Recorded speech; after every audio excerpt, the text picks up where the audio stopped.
Hello aspirants, I hope all of you are doing perfectly well. So basically in today's class we will be talking about a very important question जो आया तो था jam में but इस बार CSR में भी आने के बहुत सारे चांसेस हैं क्योंकि इस क्वेश्चन को तुम दो तरीके से सॉल्व कर सकते हो। एक है तुम्हारा बच्चों के मेथड से जो यूजुअली चार्ज डिस्ट्रीब्यूशन से सॉल्व करते हैं बाय मेथड ऑफ इंडक्शन। दूसरा तुम सॉल्व कर सकते हो बाय बाउंड्री वैल्यू। तो जरा देखते हैं हम लोग इस क्वेश्चन को with the help of boundary value कैसे सॉल्व कर सकते हैं। Let's see. As you all can relate, that this question says a metallic sphere of radius r is held at an electrostatic potential V. It is enclosed in a concentric thin metallic shell of radius 2r at a potential of 2V. If the potential at a distance 3r by 2 from the center of the sphere is Fv, find the value of F. तो basically पहले हम लोग देखते हैं boundary value से कैसे इसको solve कर सकते हैं. So we know that just because there is no charge between the two spheres, so there is one sphere like this and there is another sphere over here like this. और question में ये चीज़ बहुत बढ़िया तरीके से mention कर दिया गया है कि छोटे वाले स्फीयर के रेडियस r है जो मेटल से बना हुआ है जिसका इलेक्ट्रिक पोटेंशियल v है. बड़ा वाला जो मेटलिक शेल है उसका रेडियस 2r है at a potential of 2v. So this point is very much mentioned in the question that this distance r, this distance is 2r और इस पॉइंट पे पोटेंशियल है v, इस पॉइंट पे potential है 2v. तो हम लोग इतना तो सोच ही सकते हैं कि सर हमारा जो पोटेंशियल है that means the potential is only a function of r and not a function of theta and phi. ठीक है, the potential is only a function of r. We can say the potential energy, the potential energy is only a function of r, a function of r. And we know that if there is no charge, since there is no charge, since there is no charge between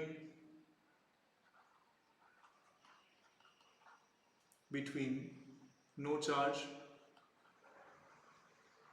between r greater than capital R less than 2r, so Laplace equation should be satisfied. Del square v should be equal to 0. अब तुम लोग del square we का पूरा expression अगर चाहो तो लिख सकते हो बट मुझे इतना लिखने का जरूरत नहीं है. डेल स्क्वायर वी मतलब del dot del of V. तो basically del dot del of V का जो एक्सप्रेशन होता है उसमें हम सिर्फ आर का टर्म ही लिखेंगे, थीटा और फाई का टर्म नहीं लिखेंगे.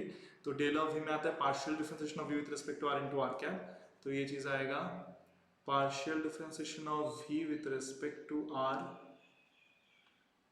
और इसके साथ आर स्क्वायर का multiplication, then partial differentiation with respect to r again, and then I must write 1 by r square. तो this thing should be equal to 0. अगर ये तुम्हारा 0 है, मैंने थीटा और फाई वाले टर्म्स क्यों नहीं लिखे क्योंकि जस्ट बिकॉज तुम्हारा पोटेंशियल एनर्जी ना थीटा के ऊपर डिपेंड करता है ना फाई के ऊपर डिपेंड करता है तो वो सारे टर्म्स 0 हो जाएंगे. डेल स्क्वायर में बेसिकली 3 टर्म्स आएंगे बट जस्ट बिकॉज तुम्हारा पोटेंशियल ना थीटा के ऊपर डिपेंड करता है ना फाई के ऊपर डिपेंड करता है सो वो 3 टर्म्स 0 हो जाएंगे. But if you want I can write, there is no issue in that.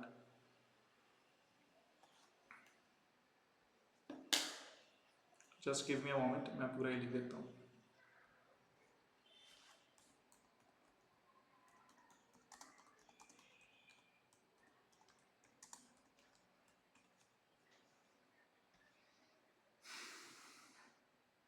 Yes, so it's 1 by r square sine theta, 1 by r square sine theta, partial differentiation of theta, sine theta, partial differentiation of theta. If you want, I can write. ये आया plus 1 by r square sine theta, partial differentiation of theta, sine theta partial differentiation of theta, ये चीज होने के बाद 1 by r square sin square theta second partial differentiation of 5 plus 1 by r square sin square theta second partial differentiation with respect to phi।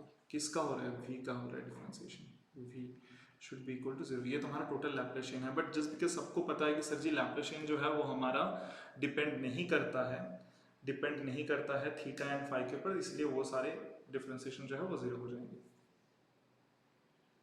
वो जो सारे differentiation है वो जीरो हो जाएंगे। तो this differentiation will be entirely zero, this differentiation will be entirely zero, only this one will survive. So therefore तुम इसको लिख सकते हो कि 1 by r square, that's why you can simply write 1 divided by r square partial differentiation of r, यहाँ पे r square partial differentiation of v with respect to r should be equal to 0, जिसको मैं सॉल्व कर सकता हूँ और लिख सकता हूँ कि r square partial differentiation of v with respect to r should be some constant, जिसमें इसका differentiation 0 है तो ये एक constant होना चाहिए, some constant c1, okay, and then c1 by r square. On the next page I can write partial differentiation of v with respect to r is c1 divided by r square, so that implies v को मैं लिख सकता हूँ c1 by r square into dr करके इसका integration कर दो, just because v is only a function of r, तो यहाँ पे कोई ज़रूरत नहीं है इसको पार्शियल डिफरेंशिएशन लिखने की, तुम टोटल डिफरेंशिएशन लिख सकते हो ddr, just because v is only a function of r, dvdr लिख सकते हो, यहाँ पे भी तुम dvdr लिख सकते हो, v is only a function of r तो पार्शियल डिफरेंशिएशन क्यों ही लिखोगे dvdr। सो ये चीज़ भी तुम्हारा आ जाएगा dvdr is equals to c by r square, तो तुम dr कर दो तो r to the power of -2 plus r to the power of -1 by -1, तो negative of c1 by r plus c2, that is basically your v। So ये तुम्हारा potential है जो कि एक r का फंक्शन है जो इज गिवन है c1 and c2, where c1 and c2 are integration constants needs to be determined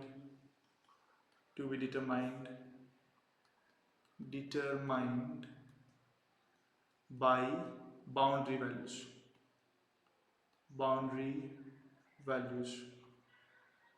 तो जो भी बाउंड्री वैल्यूज या boundary conditions needs to be determined by boundary conditions, you can write conditions.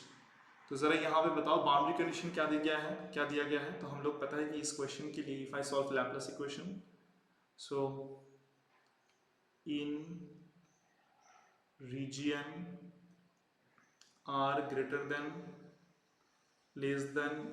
capital R but less than 2r, there is no charge, therefore sir हमारे अंदर एक positive vibe आ रहा है कि Laplacian should be satisfied del square v equal to 0, जिसको solve करके हमारे पास सोल्यूशन आता है v ऑफ r तुम्हारा होना चाहिए negative of c1 divided by r plus c2। अब जरा यहाँ पे देखो बेटा, c1 divided by r plus c2, अब जरा यहाँ पे देखो बोल दिया गया था कि at radius r potential is v and at radius 2r potential is 2v, so v is equals to minus c1 by r plus c2 and 2v is equal to, एक बार यहाँ पुट करो, पोटेंशियल तुम्हारा 2v है, जब radius तुम 2r put करोगे तो minus c1 by 2r plus c2। is it visible by the way? ठीक है, till now it's visible। so इन दोनों इक्वेशन को तुम सॉल्व कर सकते हो, सेकेंड इक्वेशन से फर्स्ट इक्वेशन को माइनस कर दो, देखो c2 चला जाएगा। Just do this thing, equation ये जो तुम्हारा 2 है, ये जो इक्वेशन 1 है, just do 2 minus 1, you gonna get 2 minus 1 करूंगा तो यहाँ पे v आ जाएगा V that is actually equal to, यहाँ पे क्या आ जाएगा, ओके C2 कट जाएगा तो माइनस C1, दिस इज तो C1 by R minus C1 by 2R, C1 by R minus C1 by 2R। तो सिंपली इसको 2 C1 minus C1 is equals to C1 divided by R। तो हमारे यहाँ से हमारा C1 का वैल्यू जो आया है that is V into R, और C2 का वैल्यू कैसे निकाल सकते हैं, देयरफॉर इस इक्वेशन पे C1 का वैल्यू पुट कर दो तो V is equals to minus C1 by R plus C2, V is equal to minus C1 by R plus C2, that means C1 का वैल्यू VR यहाँ पे पुट कर दो, कट जाएगा तो minus VR by R plus C2, R cancel तो minus V plus C2, तो C2 is equal to 2V, minus V को इधर ले जाऊंगा तो 2V प्लस V हो जाएगा, तो V and V 2V, so I can write it like this, that implies C2 equals to 2V and C1 is equals to VR. If I know this, therefore जो मेरा potential है finally, potential का जो expression होगा that is V of R should be actually equals to क्या होगा, minus C1 by R plus C2, तो minus C1 क्या होगा V into R divided by R plus C2 that is twice of V। अब उन लोगों ने कहाँ पे पूछा है हमें, उन लोगों ने पूछा है 3 कैपिटल R बाई 2 पे पोटेंशियल निकाल के बताओ, सो देयरफॉर पोटेंशियल एट, यहाँ पे निकालता हूँ, therefore potential V at R equals to 3 capital R divided by 2 तुम्हारा हो जाएगा negative of V into capital R divided by 3 capital R divided by 2 plus 2V। Good, ये ऊपर जाएगा, आर कैंसिल, ऊपर जाएगा तो minus 2V by 3 minus 2 into V divided by 3 plus 2V, ऊपर इस 3 से मल्टीप्लाई करें तो 6V minus 2V is equals to 4V divided by 3। अच्छा, what is the value of 4 by 3? 4 divided by 3, it's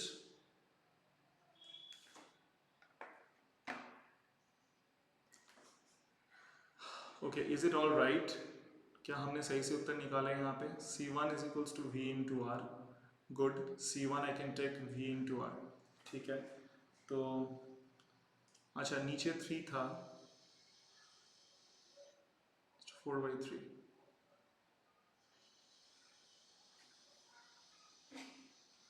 let's check the question again, एक बार इसको check कर लेते हैं सब ठीक है कि नहीं। 1 by R square partial differentiation of R, okay fine, तो ये चीज तुम्हारा है 0, अगर ये चीज 0 है तो डेफिनेटली मैं लिख सकता हूँ D D R of this is equal to 0, तो R square D V D R equals to some constant C1, तो जिसको मैं सॉल्व कर लिख सकता हूँ D V D R is C1 by R square, D V D R अगर C1 बाई आर स्क्वायर तो डी आर इस तरफ करो, इंटीग्रेशन करो, r to the power of minus 2 plus 1 that is r to the power of minus 1 minus 1, तो negative of C1 by R plus integration constant C2, V should be minus C1 by R plus C2, V should be minus C1 by R plus C2, ठीक है। अब इन लोगों ने जो वो दिया है, एक तो है तुम्हारा पोटेंशियल V है एट कैपिटल R, तो V is equals to minus C1 by capital R plus C2, and 2R पे है 2V, तो 2V is equals to minus C1 by 2R plus C2। ना अगर माइनस करूंगा तो okay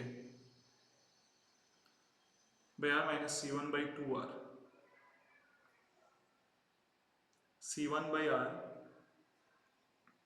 minus C1 by 2R is equals to इधर V, तो यहाँ पे 2 से मल्टीप्लाई होता है 2C1 minus C1 that is C1 divided by 2R होना चाहिए यहाँ पे, that is the mistake, yes got it, ये तुम्हारा होना चाहिए 2R, अगर ये 2R होगा तो C1 का वैल्यू हो जाएगा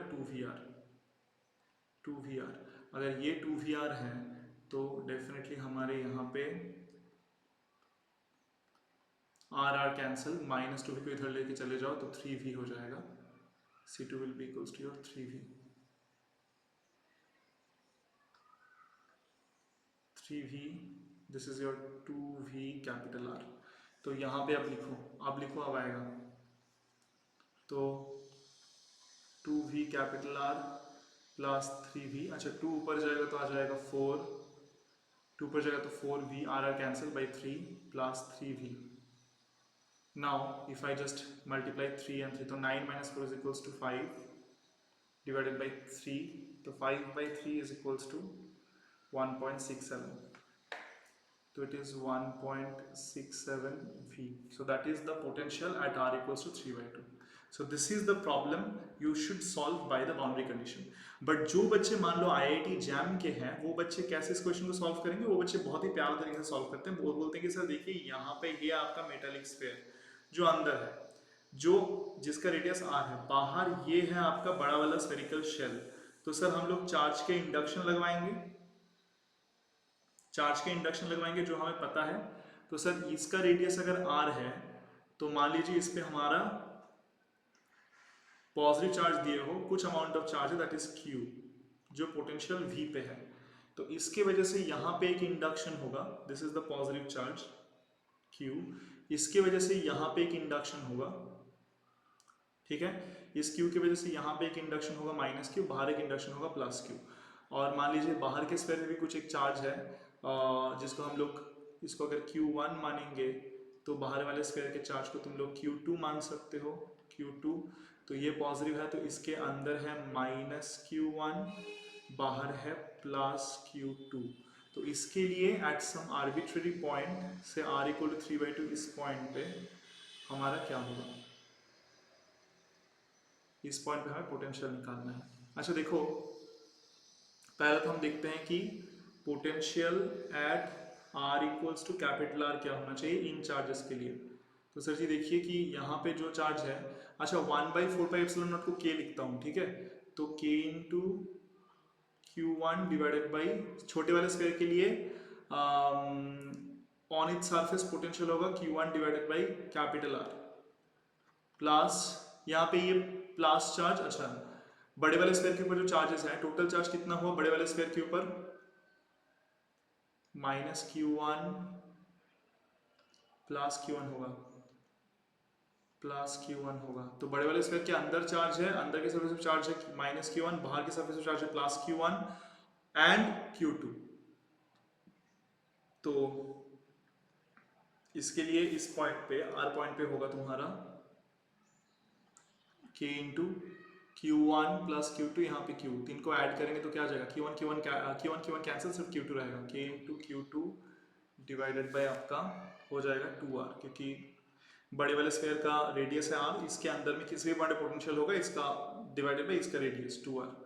and what is potential at R equals to 2R? Sir ji छोटे वाले स्फीयर के लिए होगा k into Q1 divided by 2R, क्योंकि इसके बाहर है तो उतना डिस्टेंस दूरी पे देखना पड़ेगा, प्लस बड़े वाले स्फीयर के लिए होगा k into Q2 divided by 2R, क्योंकि ये दोनों चार्ज कट जा रहे हैं, अंदर और बाहर ये जो पॉजिटिव चार्ज है ना, positive negative minus Q1 plus Q1 cut जाएंगे। Now you can tell me कि what you are getting from here, ठीक है। This thing has given as V, this thing is given as 2V. Now you tell me what are you getting from here? K by R को अगर common ले लूँ तो पहले वाले equation से मेरा आ रहा है K by कैपिटल R को अगर कॉमन ले लूँ तो पहले वाले इक्वेशन से मेरा आ रहा है Q1 plus Q2 by 2 is equal to V। और यहाँ पे K by 2R को अगर कॉमन ले लूँ, K by 2R को अगर कॉमन ले लूँ तो दूसरे वाले इक्वेशन से आ रहा है Q1 plus Q2 is equals to 2V. What I have to do is that I have to find out the Q1 and Q2. Q1 और Q2 मुझे मिल जाए, मेरा काम खत्म, ठीक है। मुझे Q1 and Q2 चाहिए, राइट? गुड। एक काम करो, यहाँ से Q1 का वैल्यू उठाओ, यहाँ पे पुट करो, यहाँ से Q1 का वैल्यू उठाओ, Q1 का वैल्यू यहाँ से क्या आ रहा है, 4VR by K minus Q2, 4VR by K minus Q2। यहाँ से Q1 क्या आ रहा है, 4VR divided by K minus Q2, right. यही वैल्यू उठा के यहाँ पे पटको और बताओ क्या आ रहा है। तो K बाई R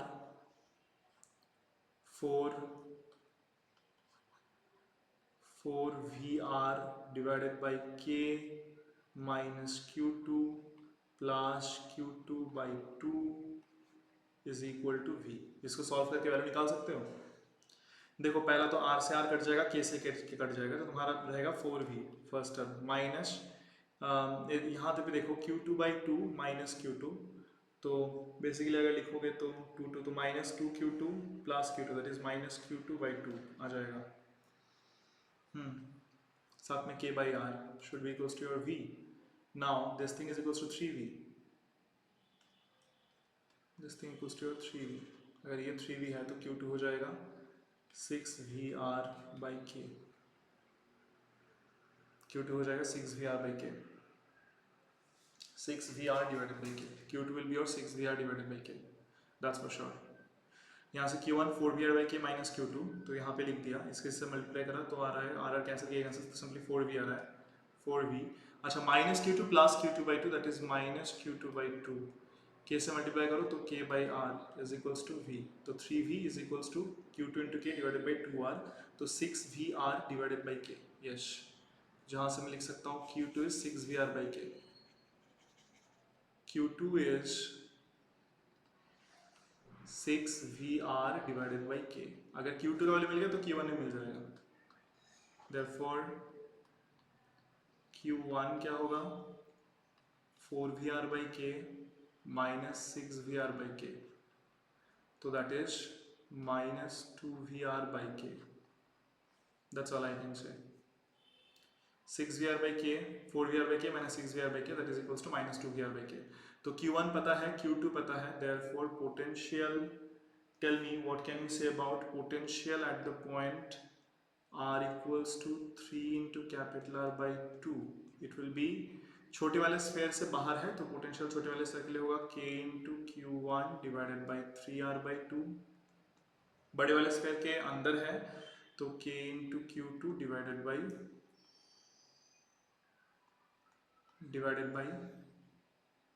2r. ये आना चाहिए. अब q1 q2 का वैल्यू पुट कर दो तो ये तुम्हारा हो जाएगा 2k by 3r into what's your q1? q1 is minus 2vr by k plus k by 2r into what's your q2? q2 is 6vr by k. So यहाँ पे k cancel, r cancel, k cancel, r cancel, तो आ रहा है minus 2 into 2 is 4v by 3, r cancel, k cancel, तो minus 4v by 3 plus यहाँ पे k cancel, r cancel, 2 से 3v, तो ऊपर इस 3 से मल्टीप्लाई तो 9 minus 4v is 5v by 3, that is 1.67v.